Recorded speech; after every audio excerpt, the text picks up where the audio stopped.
A paz de nosso Senhor e Salvador Jesus Cristo a todos. Meus irmãos, que alegria, que satisfação estar aqui com vocês, o seu irmão Fernando Aquino, para mais um vídeo, mais uma aula, mais uma lição, mais um momento de aprendizado da Palavra de Deus. Eu quero começar esse vídeo mais uma vez agradecendo a todos os queridos, a todos os amados, a todos os irmãos que estão conosco aqui, auxiliando, ajudando, cooperando com esse trabalho, tá? Que Deus em Cristo possa abençoá-los gloriosamente. A todos vocês que têm desejado se inscrever nesse canal, vocês são muito bem-vindos aqui. A vocês que estão aqui curtindo, comentando, compartilhando, todos são muito bem-vindos. Estejam à vontade para nos ajudar, também aqui para nos auxiliar, para trazer dicas que podem estar somando, acrescentando, porque o nosso alvo aqui maior é o reino, o nosso foco aqui são as almas, tá?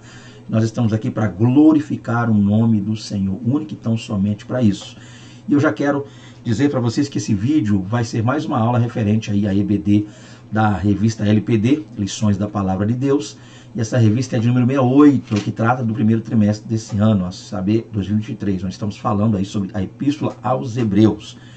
E a lição a ser trabalhada neste vídeo é a lição 9.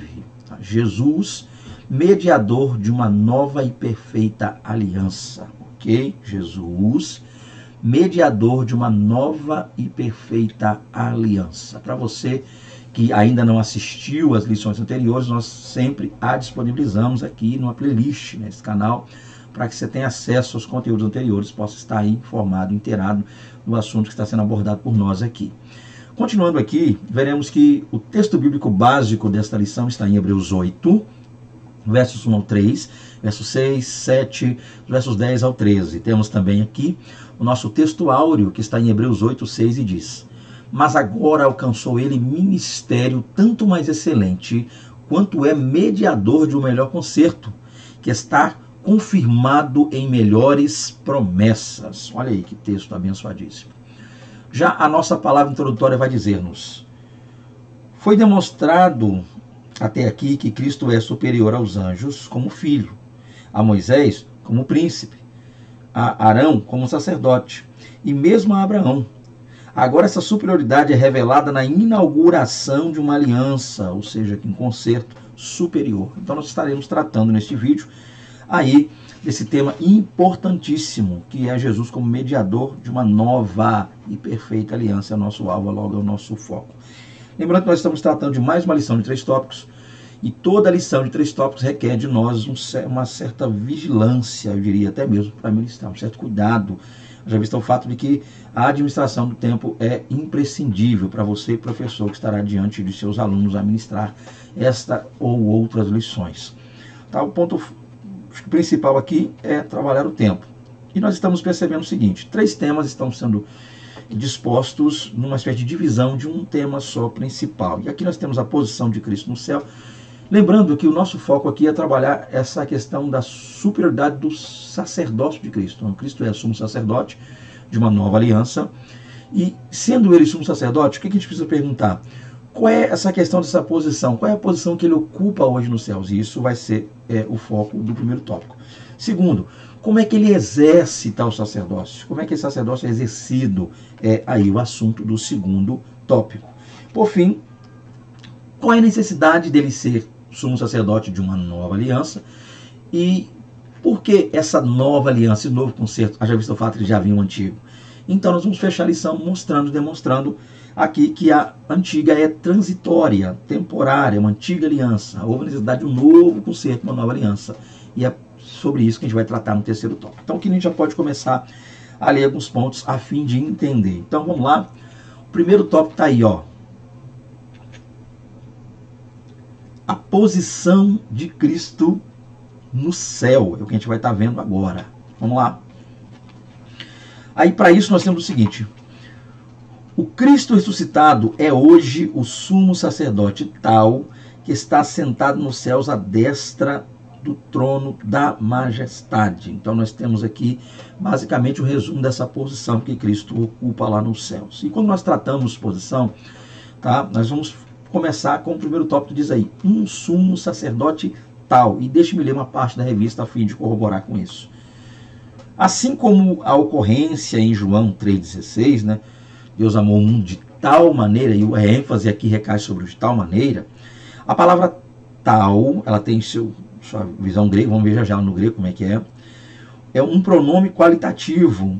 Aqui evidencia a incapacidade de as palavras humanas descreverem a grandeza de Cristo. Então, inicialmente, vamos tentar entender esse processo, logo esse propósito. Então, a melhor coisa a se fazer aqui é o seguinte: professor, o que você tem aí? Você tem o tópico, ou o subtópico 1.1, 1.2 e 1.3, descrevendo basicamente o primeiro versículo.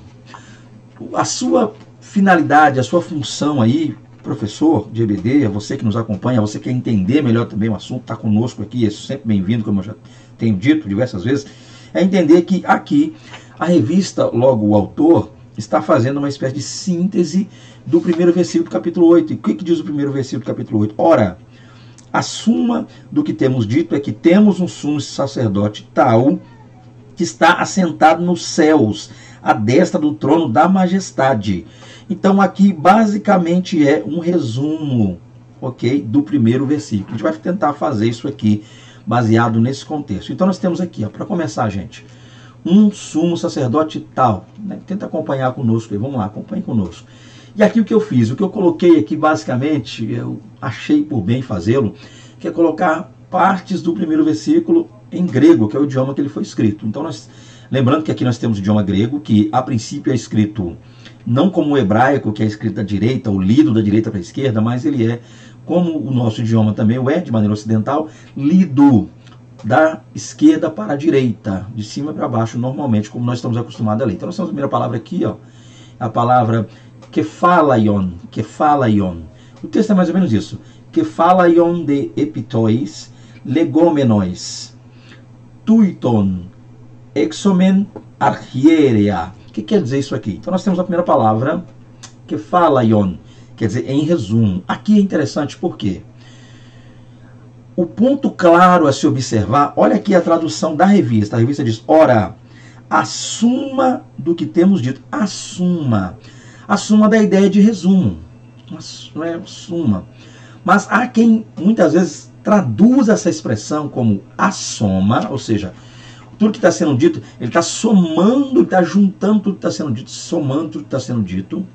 Então, às vezes, há quem diga a soma, há quem traduza a suma, há quem traduza um resumo, tá? Ou há quem traduza isso aí como uma espécie de, eu colocaria, a necessidade, o essencial. Há Bíblias que traduzem como essencial. A essencialidade do que estamos dizendo, existe essa possibilidade de traduzir também como essencial. Então, o que é o ponto claro aqui? Quando você lê, né, kephalaion do grego e um resumo no português, a ideia de resumo, de suma, de essencial, que é essencial, você às vezes tem algumas interpretações diferentes quanto a isso. Em resumo, que é o que está sendo usado aqui, é quando nós entendemos que o autor falou uma série de coisas, trouxe uma série de questões, assuntos, e agora ele está resumindo esses assuntos. Ele vai passar a explicar o que todos esses assuntos representam, significam e querem dizer. Por exemplo, nós estamos partindo de um pressuposto de que já vimos na lição anterior, para você que não viu, vai lá, lição, ok, de número 8, para você entender, geralmente, que é a lição que diz Cristo e a ordem de Melquisedeque, a lição 8. Na lição 8, esse mesmo autor aos Hebreus apresentou-nos o sacerdócio de Cristo. Então lá foi a apresentação desse sumo sacerdócio, embora ele já tenha falado isso em capítulo 2. Capítulos anteriores ele citou o assunto, mas ele traz uma abordagem, uma explicação mais ampla do que é o assunto que ele vai tratar no capítulo 7. E aí no capítulo 7 uma informação é inserida no contexto, com a informação de que o sacerdócio de Cristo não é baseado, não é idêntico, ou não parte a princípio do sacerdócio que nós chamamos de sacerdócio levítico. Já visto o fato de que nem da tribo de Levi Jesus era. Jesus não poderia ser um sacerdócio da ordem levítica, porque não pertencia à tribo de Levi, tampouco os quatro troncos dessa tribo. Já visto o fato de que, e nós já vimos em lições anteriores, que Levi, está lá em Números, né? Números fala muito disso. Números capítulo 4 vai te dar uma dimensão melhor aí para você aplicar em sala de aula. Mas lá nós temos o tronco de Arão, os sacerdotes, ou da onde viria o sumo sacerdote. Nós temos o tronco de Gerson, Merari e Coate, as 4 famílias que juntas compunham ali o que chamam de tribo de Levi. Porém, Jesus não faz parte de nenhuma delas. Jesus não era da tribo de Levi, Jesus era da tribo de Judá, né? Conhecido aí como Yehudá, como nós pronunciamos no hebraico, Judá. Então, como Jesus poderia ser sacerdote se ele é da tribo de Judá e não da tribo de Levi? E aí o autor, na lição anterior, já vimos isso, nos apresenta algo que não era conhecido dos seus leitores, ou pelo menos os seus ouvintes, todos não tinham essa visão. Por quê? E aí ele vai dizer o porquê que muitos não sabiam disso, o que ele vai falar agora.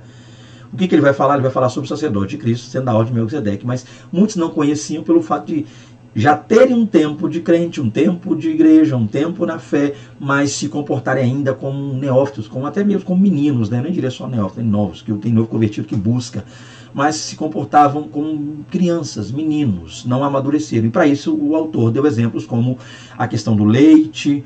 Eles ainda estavam tomando leite quando na verdade já era para se alimentar do alimento mais sólido, ou seja, eles ainda estavam presos nos antigos rudimentos do cristianismo, aquilo que foi base e só servia para base mesmo, que foi ensinado, embora valores abençoadíssimos, seria para introduzi-los no cristianismo, mas eles estavam presos ainda, atrelados, agarrados naquela introdução, quando já deveriam estar aprendendo coisas mais elevadas, coisas mais excelentes, coisas maiores, tá? O seu conhecimento já deveria ter sido ampliado, mas não fora, por quê? Porque eles estavam presos aí nos velhos rudimentos. Então o que é o ponto claro aqui? Vamos lá. O ponto claro aqui é entender o seguinte: entendemos que, a partir daí, o autor explicou, introduziu a questão relacionada ao sacerdócio, vindo de Melquisedeque, usou como exemplo muito claro o Salmo de número 110, ali o verso de número 4, né, onde ele fala a respeito dessa questão, Salmo de Davi, onde nesse salmo o autor está fazendo menção ao fato do reinado, e ali Melquisedeque é introduzido. E o que o autor quer mostrar ali é o seguinte, que esse sacerdócio que Cristo exerce não é um sacerdócio ligado a questões humanas, tá? Isso que é interessante, é um sacerdócio ligado a um juramento. Deus jurou. Então, a aliança, ou seja, o sacerdócio, a lei muda, mas o juramento não quebra, não pode mudar. Então, Cristo é sacerdócio baseado nisso. Esse é o sacerdócio. Essa é a base, eu diria, do sacerdócio de Cristo. Então, continuando aqui, gente, o que nós temos a entender sobre isso? Vamos lá. O que nós temos a entender é o fato de que, nesse interim, o autor, então, começa a introduzir o assunto do sacerdócio de Cristo, Melquisedeque. E aqui, ele agora, no capítulo 8, o autor deixa de falar sobre esse fato, não que ele mude de assunto, mas ele não está mais apresentando o sacerdócio de Cristo. No capítulo 8, e você aí que vai estar lecionando tem que estar atento a isso, o capítulo 8 não é mais a apresentação desse sacerdócio de Cristo baseado ali em Melquisedeque, não. Agora é o exercício desse sacerdócio. O que o autor está fazendo nessa lição agora, que nós estamos fazendo aqui, estudando essa lição, e que o autor aos Hebreus está fazendo no capítulo 8, é apresentar com detalhes a ação, o exercício, o ofício ministerial de Cristo como sacerdote. Como é que ele atua, a posição que ele ocupa hoje, diante de Deus, ele está ocupando uma posição elevadíssima, e como ele exerce o sacerdócio. Então é aqui, por isso que é interessante, uma palavrinha só, né? Que fala Ion do grego e em resumo, ou em síntese. Isso vai demandar muito da tradução que você está usando para a sua Bíblia. Se você está usando a tradução ligada a essencial, talvez você possa também aplicar, caso julgue necessário, a questão relacionada ao que um sacerdote precisa. O que é essencial a um sacerdote? Essencial ao sacerdote é que haja um lugar para oficiar, ou seja, um templo, nesse caso aqui um santuário, né? Ou seja, um sacerdote inicialmente teve o tabernáculo e posteriormente teve o templo para que ele pudesse oficiar. Segundo, o ofício sacerdotal. Terceiro, a oferta, o sacrifício. E Cristo não só tem como é tudo isso, a gente vai estar vendo nessa lição. E aí continua, né? Que fala de epitóis, E aí tudo quer dizer o seguinte, das, né? Um resumo das. Das o quê? Aí nós temos aqui, vamos lá. Legômenos, que é das coisas ditas, das coisas que por nós foram ditas, das coisas que eu disse. Então aqui você já tira o seguinte, o que o autor está dizendo? O autor está agora falando, ó, de tudo que eu disse até agora, então, de tudo que eu disse Suponhamos que o autor tivesse essa visão, embora não tivesse isso aqui, só para ser didático, só para ajudar.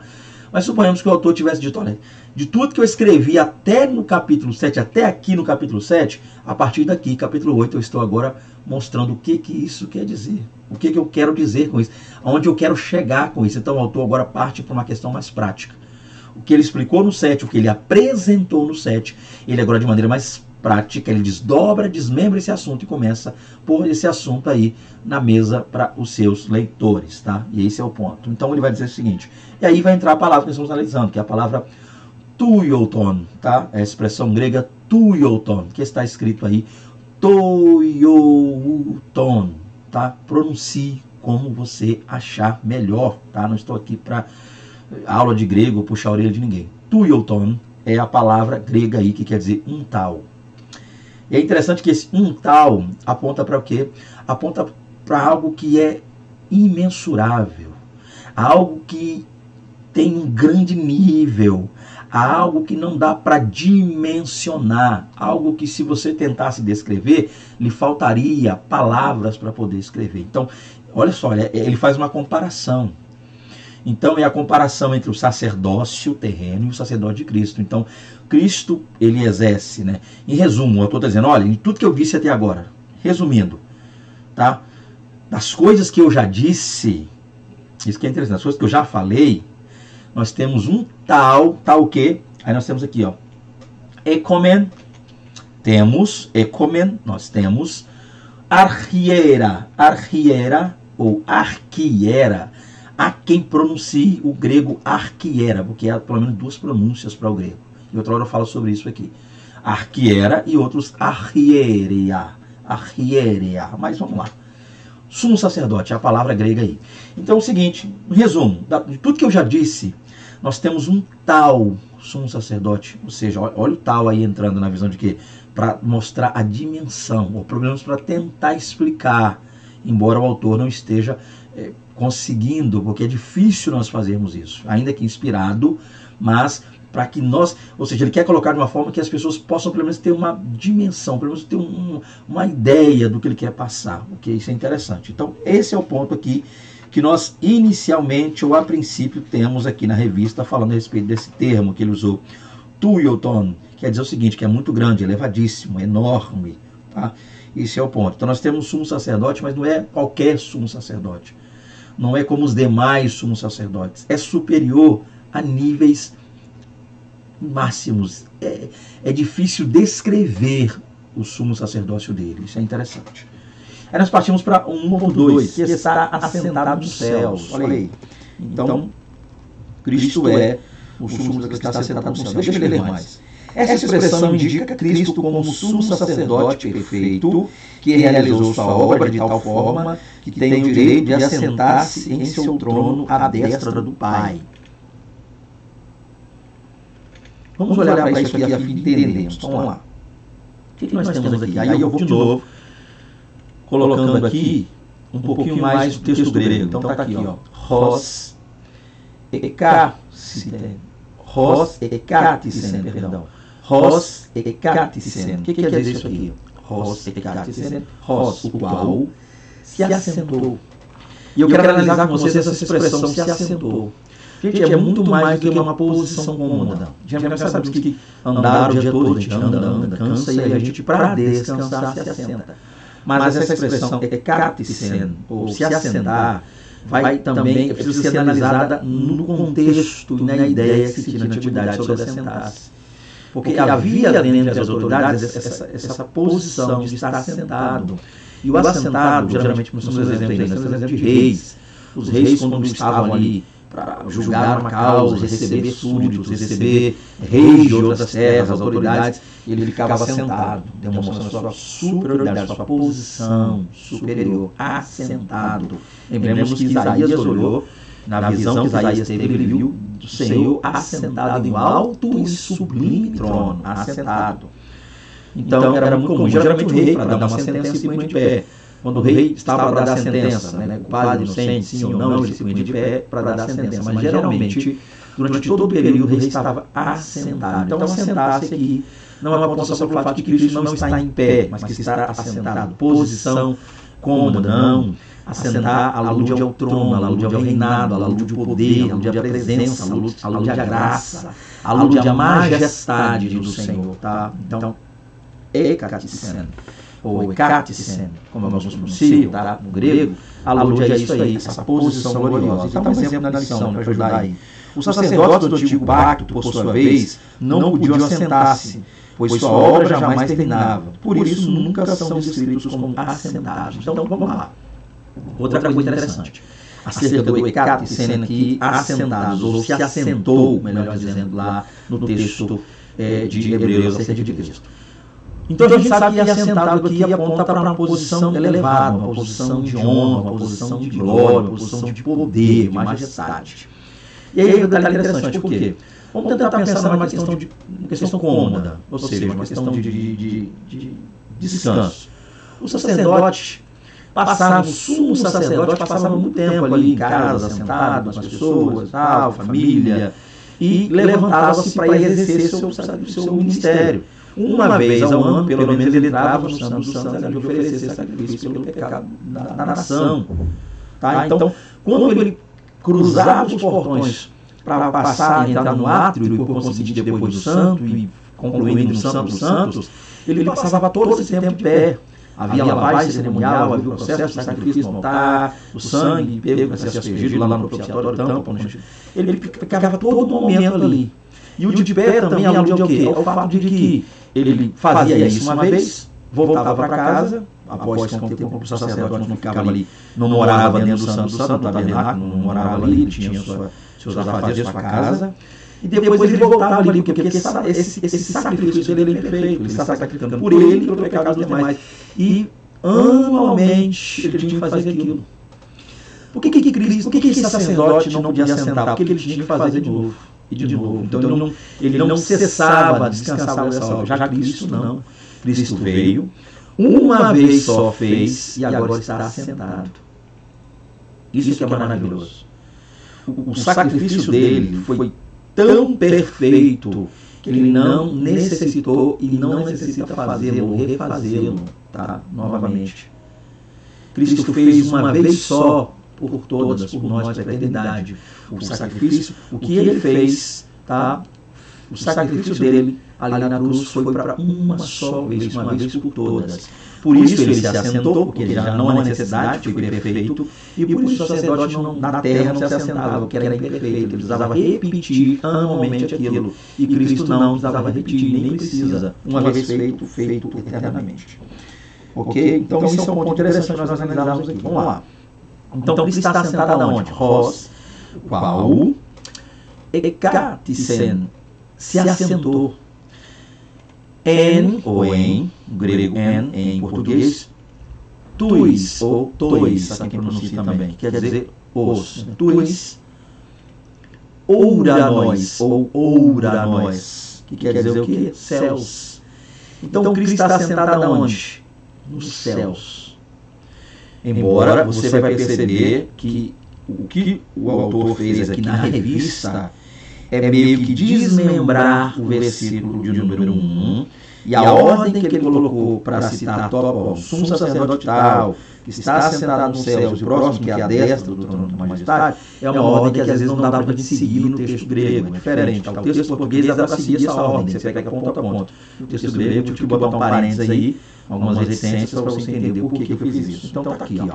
Então, lembrando que Cristo é um sumo sacerdote tal, ou seja, o sumo sacerdote dele é perfeito, muito além, inexplicavelmente além, por isso está aí o tal, tá? Tuioton, do grego, o tal. E aí vem mais um ponto, que ele está assentado, ou seja, então não é uma posição de comodismo. O fato de dizer que ele está assentado, o autor hebreu não quer dizer que ele não está em pé. Ele não usou estar sentado como uma espécie de forma de dizer que ele não está de pé, porque Estevão olhou ele de pé, né? Ele se colocou de pé diante de Estevão. João da de Pátria viu ele de pé, andando entre os castiçais de pé, não viu sentado.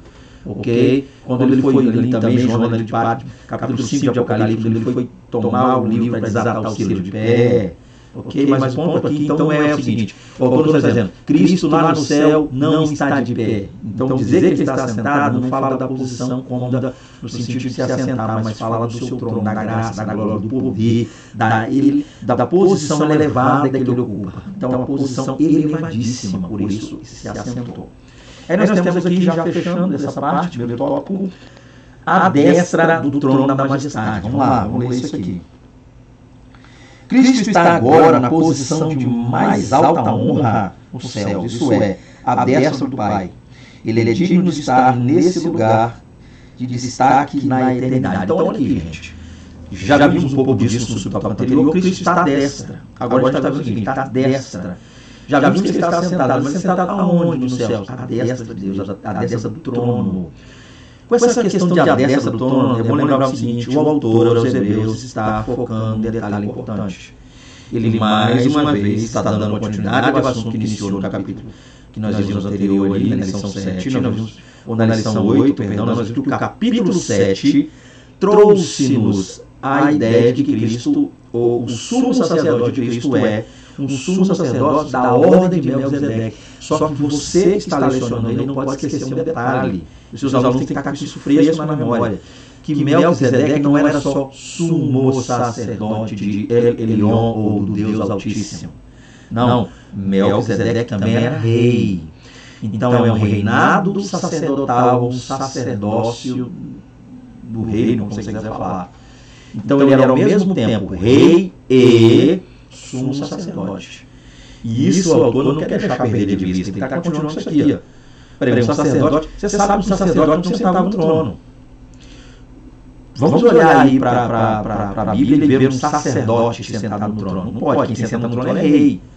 Só que aqui na terra, o sacerdote nunca poderia ser um rei.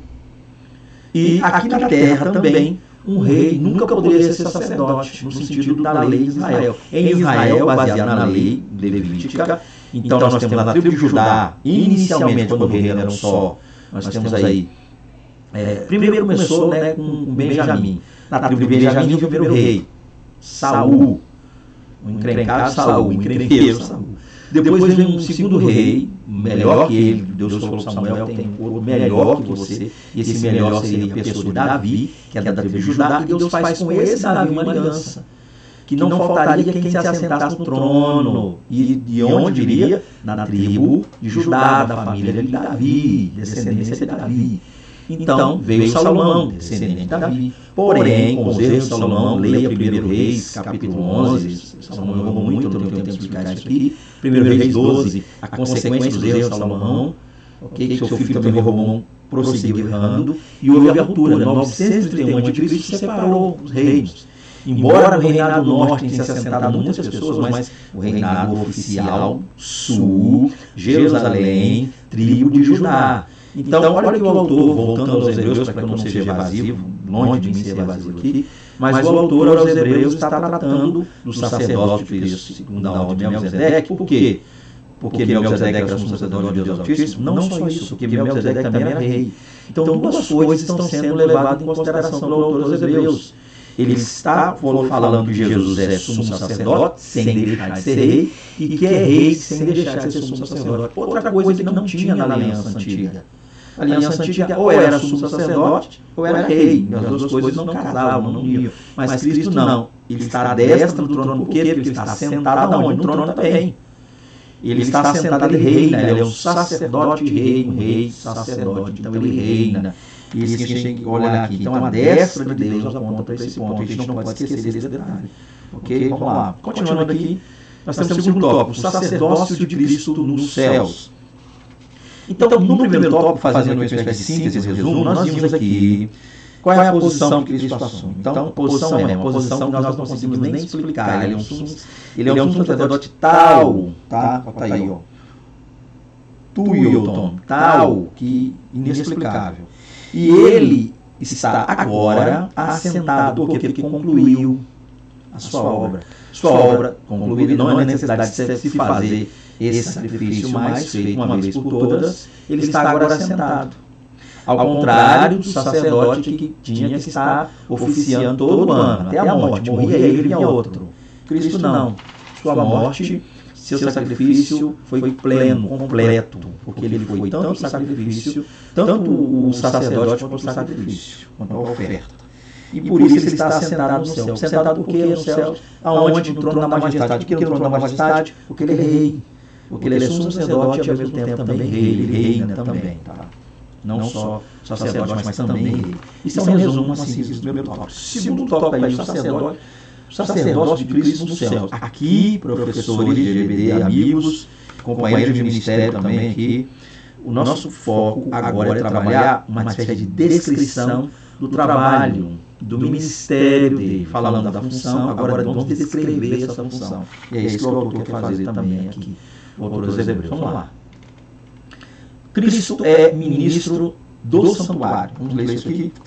No capítulo 7, o escritor da Epístola aos Hebreus falou de Cristo como fiador da aliança. Nos capítulos 8 e 9, ele é apresentado como ministro do santuário e mediador de uma aliança superior. Olha que coisa interessante aí, né?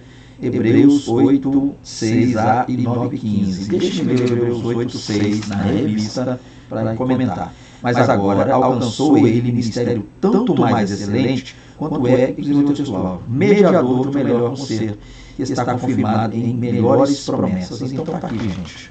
O que a gente está tentando entender aqui? Cristo está agora atuando como ministro, está ministrando. E ministro, e a palavra ministro aqui aponta para esse sacerdócio dele, essa ação ministerial do sacerdote de Cristo. E nesse sacerdócio, Cristo é o que agora? Cristo é, nesse sacerdócio, um mediador.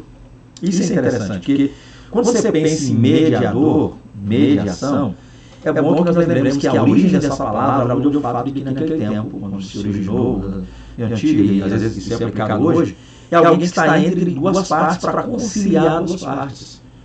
Vamos pegar um exemplo. Duas partes estão num grande conflito, uma com a outra. E esse mediador entra no meio para mediar, para consertar, para tentar aproximar uma das partes. Então Cristo é uma ponte, é um elo de ligação, é um mediador. Então, o que tem sido o ministério de Cristo? O ministério dele tem sido mediar. O ministério de Cristo tem sido em conciliar, ou melhor dizendo, reconciliar os homens com Deus. O pecado trouxe ruptura, separação entre Deus e os homens, e Cristo vem para ser esse mediador. É nesse quesito que ele é o sacerdote, o sumo sacerdote, o ministro. Aquele que está mediando, aquele que está reconciliando, trazendo novamente paz entre Deus e os homens, novamente ligando, ele vem religar o homem a Deus, ok? Então esse é o ponto claro do 2.1. Cristo é ministro porque ele vem para mediar, para corrigir, para reaproximar, para reatar, para quebrar tudo que separava, o véu que separava, né? Já, então foi rasgado, o véu não foi rasgado de alto a baixo. Cristo vem para ser esse que rasgou o véu, ou seja, o que une, o que ajunta, o que coloca, o que acrescenta, o que traz uma aliança, o que traz novamente próximo ao outro, o homem e Deus. Isso é aí o assunto 2.1. E hoje você vai perceber que a aula está muito resumida, tá? Vamos lá, para poder ser mais prático aqui. Cristo é ministro do verdadeiro tabernáculo, 2.2. Deixe-me ler. Jesus, o sumo sacerdote constituído por Deus, exerce seu trabalho no céu. O verdadeiro tabernáculo fundado pelo Senhor, não pelo homem. Então está aqui, gente. Vamos lá. Lendo de novo a revista, aqui a parte bíblica. Vamos lá, vamos ler aqui.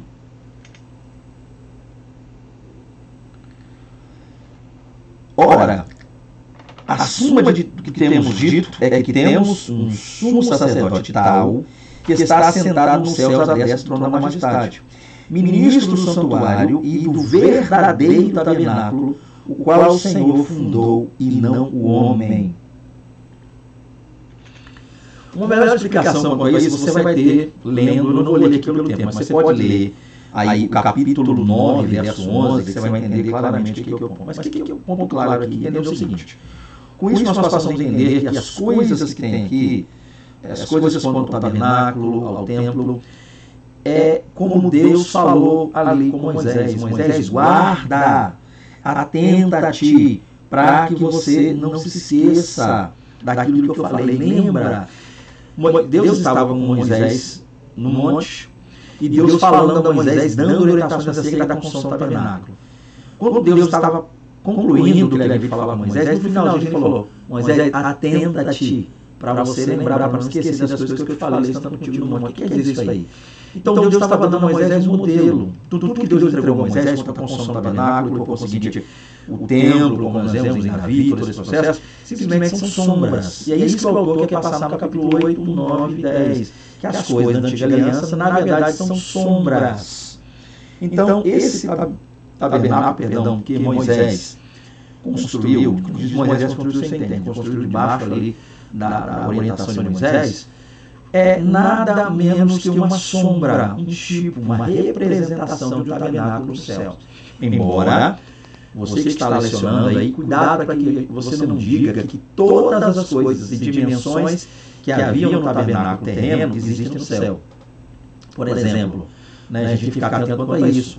Há 4 cobertas sobre o tabernáculo no céu, há argolas, varais, estacas fincadas. O tabernáculo no céu também é feito de madeira de acácia, coberto de ouro. Há no tabernáculo do céu uma menorá, no tabernáculo do céu uma pia de bronze, no tabernáculo do céu um altar do sacrifício holocausto, sangue é derramado no céu, sacrifício ocorre lá, animais são mortos no céu também, como era aqui. Dizer que há essa divisão lá no céu de santo, átrio santo, santo dos santos, que a arca da aliança, embora Apocalipse 11 demonstre isso, mas há toda uma simbologia por trás, que a arca esteja lá com as 2 tábuas da lei lá em cima, a vara de Arão que desceu lá em cima, o pote de maná que desceu daqui, veio o maná que é lá de cima, o pão que já está lá no pote do maná. Então cuidado, tá? Que Jesus entra vestido de sumo sacerdote, segurando o incensário, ou aspergindo o seu próprio sangue, jogou o sangue dele lá. Cuidado. O fato de ser sombra, sim, exemplo, não quer dizer que tudo quanto nós vimos aqui, estudamos aqui, acerca do tabernáculo, quanto às suas dimensões, os tamanhos, os côvados exatos, a arca que mede, cuidado para que você não diga isso. Cuidado que na sua aula você não venha dizer que o que tem aqui é idêntico em tudo que tem lá, não. O que foi feito aqui é tipo, representar, ok? Mas olha o que o texto diz, o verdadeiro tabernáculo. Olha aqui, vamos lá, vamos ficar atento, tá? Olha aí, coisa mais interessante. Então, a gente percebe o seguinte, o que está lá nos céus é o verdadeiro. Isso que é importante, o verdadeiro tabernáculo, é o verso 2. Ministro do santuário e do verdadeiro. Dizer que o tabernáculo verdadeiro está no céu é dizer que o que estava aqui é falso? Outra coisa que a gente tem que ficar atento, hein? O de lá é verdadeiro, o daqui é falso. Não, não é isso, não. Deus então mandou fazer um falso aqui porque tem um verdadeiro lá, não. A expressão verdadeiro não para dizer que exista um falso. A expressão verdadeira é para dizer o seguinte, que esse aqui aponta para o de lá, que esse aqui representa o de lá, que esse aqui é um símbolo de lá, que esse aqui nos faz olhar, pensar, querer, desejar e até procurar entender o de lá. É isso que o autor dos Hebreus quer dizer, tá? Então cuidado para não passar a informação de que tudo que havia aqui, tudo aqui tem lá, ok? Pães, 12 pães, mesa dos pães, altar do incenso, tudo. Tem gente que até desenha Jesus com roupa de sumo sacerdote, como se fosse... Cuidado, Jesus usava lá no céu, dizer que Jesus usava mitra, santidade ao Senhor, que Jesus lá no céu usa um calção, a estola sacerdotal, o éfode de linho, que Jesus usa lá as 2 pedras, urim e tumim, debaixo de sua roupa, Jesus usa lá as 12 pedras, assim, representando aqui o peitoral do juiz. Não, cuidado, fique atento, professor, você não pode acabar com sua aula isso aí. Vamos lá então, continuando aqui. 2, ou melhor dizendo, 3, terceiro tópico, a transitoriedade da antiga aliança. E aqui a nossa função já é demonstrar que a antiga aliança era temporária, transitória. Como é que a gente vai fazer isso? Vamos ler aqui então. A antiga aliança era o símbolo transitório. Deixa eu já começar o primeiro subtópico, 3.1, a limitação da antiga aliança. Vamos lá. A antiga aliança era o símbolo transitório da nova aliança, superior e eterna, do qual Cristo é o mediador. Jesus está agora junto ao trono de Deus, atuando como sumo sacerdote, intercedendo em favor dos que nele confiam. Observe o paralelo. Então, aqui, professor, eu acredito que é a parte da aula mais tranquila. Eu nem vou trazer nada diferente aqui, porque essa é aquela parte aqui, o subtópico 3.1 é aquela parte que eu já havia explicado. Então, o que está aqui? Ó? Primeiro, aqui o que você vai fazer é simplesmente dizer o seguinte, é transitório, a primeira, e traçar um paralelo entre uma e outra. E o paralelo está aqui, ó. A antiga aliança relacionava-se ao qual era material. Então, a antiga aliança falava de questões da terra, trazia pontos ligados à questão da terra. Por isso, cada simbolismo, por isso, cada item, cada utensílio, animais, sacrifício. Porém, a nova aliança, por sua vez, é espiritual. O que Cristo traz para nós é algo que alude ao céu. Embora vivamos aqui na terra como salvos, mas já sabendo que somos peregrinos. Então, a antiga aliança nos preparou para viver na terra, mostrando os nossos erros, logo o nosso pecado. Ela apontou diretamente para o nosso pecado e para a nossa incapacidade de, por nós mesmos, resolvermos a questão do pecado, a antiga aliança. Por isso material, por isso atrelado ao mundo físico, a nós aqui. Mas o que fazer no porvir? Como lidar? O que seremos? Que tipo de vida levaremos na eternidade? E aí veio a nova aliança para tratar esse ponto. A antiga aliança transitória, física, material, atrelada a uma vivência, uma observância da terra, e a nova aliança atrelada à vida com Deus para sempre, que inicia-se no mundo material aqui, nós em vida, e tem continuidade na eternidade. Ok? Segundo, a antiga aliança era limitada. A nova aliança em Cristo, por sua vez, fez solução permanente. Então havia limitações na antiga aliança. Quais limitações? Por exemplo, o sacerdote imperfeito, o sumo sacerdote é perfeito, oferecendo-se por pessoas imperfeitas, assim como ele. Então ele também fazia parte dessas pessoas imperfeitas, natureza imperfeita, pecador também, sujeito à queda, à falha, ao erro. E o que ele fazia não resolvia de vez o problema do pecado, só aplacava ele de Deus. Isso mostra a imperfeição. Mas já o que Cristo fez, não. O sacrifício de Cristo, né, a nova aliança aí, em Cristo, por sua vez, ela fez solução, ela acabou, ela resolveu, ela sanou plena e totalmente o problema do pecado. Ela deu um fim ao problema do pecado. Olha a diferença de uma para outra. Continuando, a antiga aliança possuía no seu âmago julgamento e temor. A nova, contudo, baseada na graça, ofereceu paz interior. Então, a antiga aliança me mostrava o meu erro e me castigava por ele. Porque, mesmo sabendo o meu erro, não tinha em mim condições de viver e seguir todo aquele padrão. O ser humano não conseguia, foi incapaz de segui-lo. Cristo veio, homem, cumpre a lei em todos os seus quesitos e requisitos, até com sua morte, até na sua morte ele cumpriu ali cabalmente a lei. O fim da lei é Cristo, a palavra fim lá é a palavra telos. Paulo fala isso em Romanos, telos, quer dizer fim no sentido de acabar, como também no sentido de cumprir. Tanto que ele cumpriu, então ele aboliu quanto cumpriu. Não aboliu que ele tenha acabado plenamente. Isso dá uma confusão danada. Não cuideis que vinha acabar e destruir a lei. Ele fala isso. Mas o ponto do quê? Tornou ineficaz. Então, telos, tornou a lei ineficaz. Ok? E a graça, então, passa a imperar em nós. A graça trouxe paz para o homem. Ainda no meio das guerras, um homem que ainda vive na terra, mas que tem Cristo, ele está em paz, em meio a todas e quaisquer guerra que ele possa enfrentar, ele tem a paz de Cristo, a paz em Cristo. E viveremos para sempre com ele. Glória a Deus. Temos mais. A antiga aliança não podia oferecer acesso direto a Deus. Na nova aliança, Cristo fez nosso sumo sacerdote. Assim, por intermédio dele, podemos entrar na presença do Altíssimo. Aqui, professor, você deve fazer aqui o que eu estou fazendo. Ler esse processo aqui e usar até mesmo, você vai ganhar um tempo aí para poder continuar, para fechar o seu terceiro tópico bem, dentro da lição, dentro do tempo que lhe é dado aí para ministrar. Então aqui, por fim, a antiga aliança, o que ela podia fazer? A antiga aliança dava um acesso direto a Deus? Não. Porque eu ia ao sumo sacerdote, nós íamos ao sacerdote, o sacerdote é quem é Deus. Na nova aliança, não. Jesus, com sua morte, seu sacrifício, com sua obediência plena ao Pai, né? Cristo obedeceu plena e totalmente ao Pai, e isso nos mostra o quê? Que a obediência de Cristo em relação a Deus e o sacrifício dele em relação a nós trouxe-nos o quê? Trouxe esse acesso direto.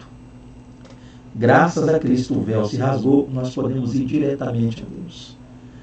Cristo inaugurou um sacerdócio universal, isso é maravilhoso, tá? Não precisamos mais de que pessoas vão a nós diante de Deus para interceder contra a nossa salvação. Nesse sentido, não. Nesse sentido, nós podemos ir direto a Deus na pessoa de Cristo. Okay? Nós temos intercessores quanto à vida aqui na terra, nos ajudar em oração. Isso é comum. Vamos lá. Então, nós temos aqui mais um subtópico, 3.2, um novo concerto. Vamos ler? Os sacerdotes deficientes e falhos cumpriram a sua função no antigo concerto, mas fracassaram. o lado humano, representado por Israel, arruinou-se na apostasia. Deus, no entanto, em sua infinita misericórdia, proveu à humanidade um novo e melhor conserto, por intermédio de Cristo. Verifica-se, assim, a superioridade da nova aliança, que a superioridade da nova aliança, se deve, sobretudo, à incomparável essência do mediador. A lei de Cristo é colocada no coração do homem, em razão do novo concerto estabelecido pelo Cordeiro Santo. Então está aqui. O que vem a ser um novo concerto? Gente, lembremos-nos que o antigo concerto, foi baseado na aliança de Deus a princípio com Abraão, e aí seguiu-se uma promessa. Deus fez promessa a Abraão, Já esse novo concerto, se basearmos lá em Salmos, ele parte do juramento. Porque nasce a lei nasce baseada na promessa feita. Então, a necessidade da lei. Porém, a lei ela pode mudar, porém, a lei ela pode ser revogada, porém, a lei ela pode até, por assim dizer, se findar.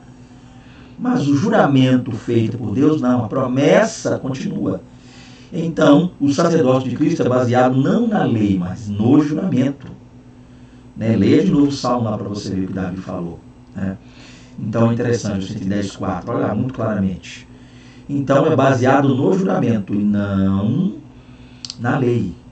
E aqui nós temos o quê? Um novo concerto. O novo concerto quer dizer o seguinte: o novo concerto para nós nada mais é do que em Cristo a antiga aliança cessa e Deus cria, nos traz, nos dá um novo concerto, uma nova aliança em Cristo.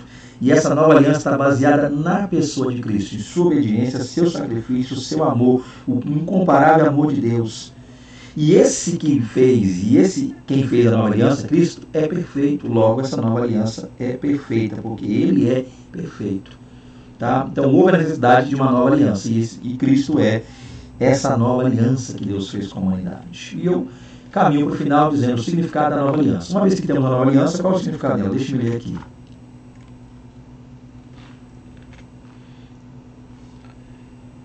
O antigo pacto era um concerto, vou ler só a parte final para a gente, para ganhar tempo.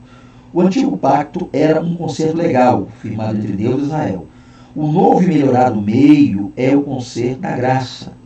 A oferta de Cristo de perdoar nossos pecados e levar-nos a Deus por meio de sua morte sacrificial. O novo concerto vai além.